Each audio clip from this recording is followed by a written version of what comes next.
In this tutorial we look at the regional reports that are generated automatically within RapMap. So what these reports are statistics and maps for each of the LGAs and each of the NRM regions. So how do we get to them? Go to Explore Map Data and there's a section called Regional Reports. First thing we need to do is load the polygons so we can generate the regional reports. Let's start with the NRM regions, and they're now loaded. So what this means is you can now get statistics and maps from each of the NRM regions. You do this simply by clicking on the NRM region of your interest. And this page comes up. This page gives you a quick outline of the current regional report. So here we are in July 22 and this is the current report. You can just scroll down through the report and there are the maps, there are statistics and so on. We'll go through these in detail a bit later, but you can just visualize if you just want to have a quick look at what's going on from this screen. However, if you want a copy of this report, you click this link and you get down the entire report.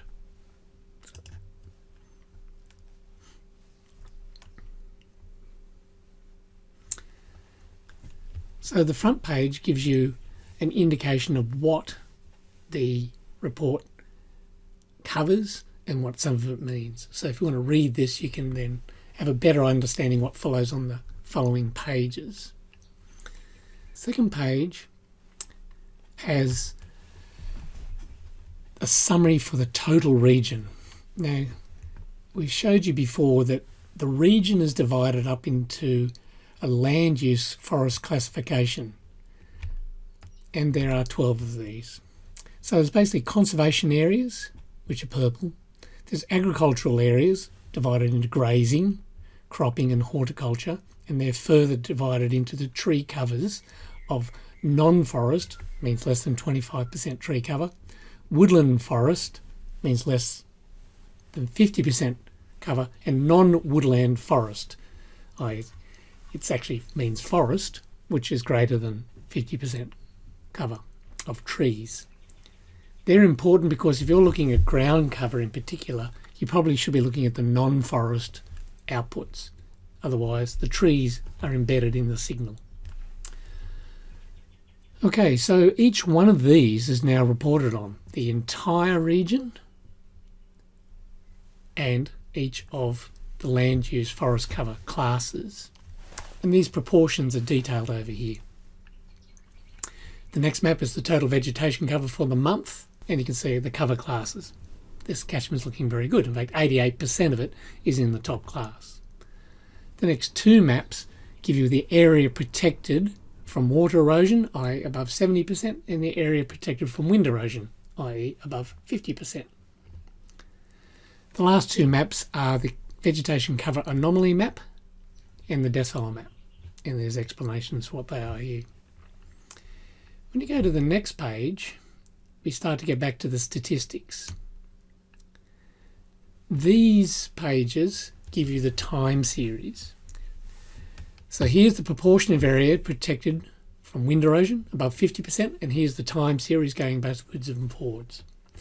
The lines here are the 10th percentile down here, which is the NRM NLP target that we are suggesting, and then there's the 50th percentile, so think of that as the median.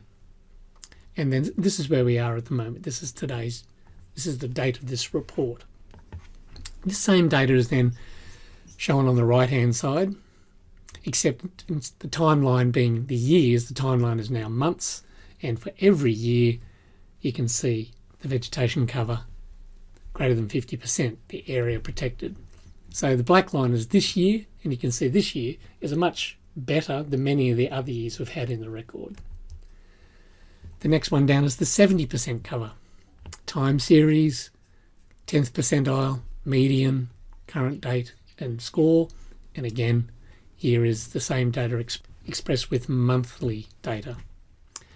The last one on this page is the rainfall. Now this is Bureau of Meteorology data, which has been extracted and added to the report. So this is the millimetres of rainfall for every month.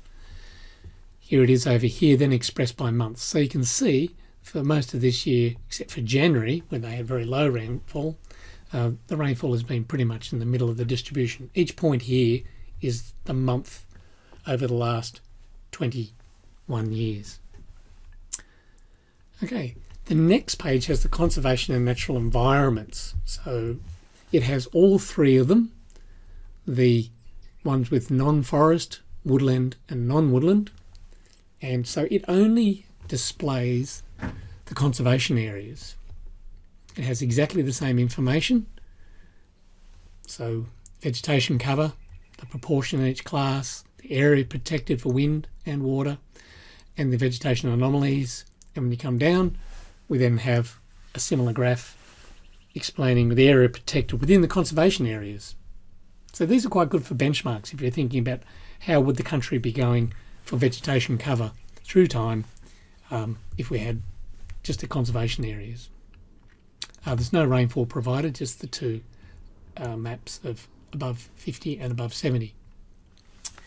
Then it's broken down again. This time it's got the non-forested areas. So think about these as the open grasslands with low tree numbers which are mapped, and you can see this is where they are in the catchment, total vegetation cover proportion above 70%, above 50%, and the anomaly maps, and the same data for the time series. This goes on and on for every single type of land use that exists within the catchment area. So you can just scroll through them all. So if you're only into the agricultural areas, here's the answers for the agricultural areas. Then the agricultural is then broken up into the grazing and woodlands, a very small area in this catchment. Then there's the cropping country. It's by far the largest proportion of this catchment. Its data, its time series. And then finally on the last page is a very helpful one, which just summarises the area, which is in the entire region, each of the land use cover classes, and the area protected above 30%, 50%, 70%, 80, 90 and 95. So this is what each of the individual reports are. As I said, you can get one of these for every NRM within Australia. So if you want another NRM, you just click on it. It quickly displays it, and then you have this ability to get the link. Now you may not want all the detail that's in the full entire report. You may just want some information for one of the land use cover types. So you use this button here to do that. If you use this link, it opens this page. What you then do is just then type in your region, and then you can choose any of these. These are all basically individual pages or sections of the entire report. So you might be only interested in the cropping areas, and then you can also choose different report times, but we'll just go for this current one, submit this to the system, and it spits back the NRM report that I chose, Mallee, the cover page which tells you what it says, a map of the cropping area showing what class it's in. 74% of the area is protected at the moment. In the top class is 71%. The area protected from water erosion, area protected from wind erosion, and the two maps. What I find very handy about this is sometimes you might just want to show in a report these maps. So what you can do is to zoom in, because these are quite high resolution maps, and you can cut and paste these out. So if you've ever used the snipping tool, you just create a snip around it And now you can cut and paste that into a report. Okay, so here we are within this report, and it's only for the cropping area within the Mallee CMA. So just reminding you, you can then get a monthly report for any NRM. So all the regions are here. You just scroll down or type in and you get your region. And once you've done that, you can then select your month and year and the report you want.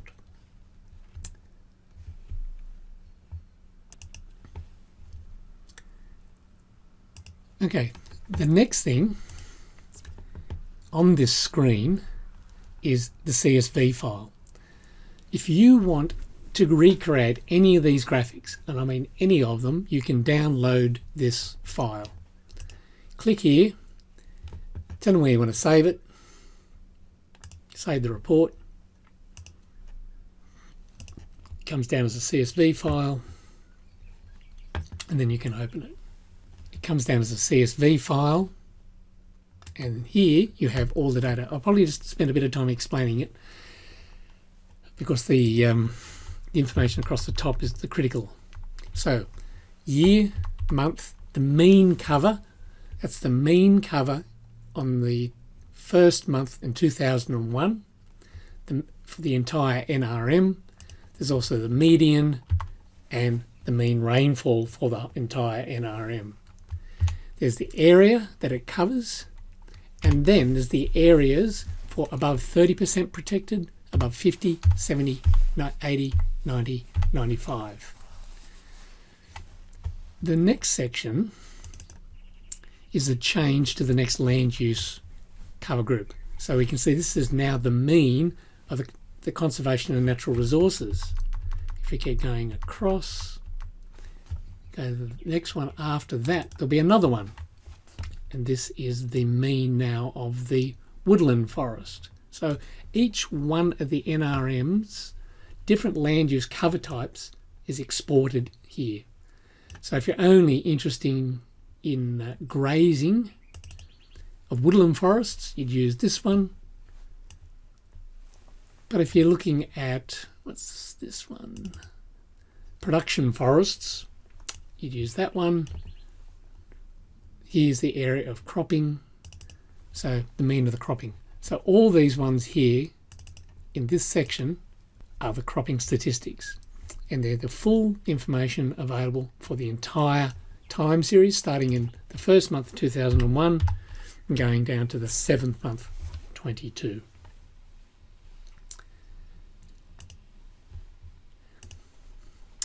So that's what this page does. It enables you to see the whole report.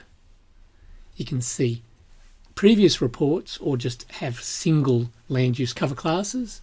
You can download the entire data. And remember, you can do this for any NRM region. Now, once again, you may wish to do something a bit or more on a fine scale. So what you can also do, there are exactly the same reports, but they are now for the LGAs. To do that, you have to load the LGAs.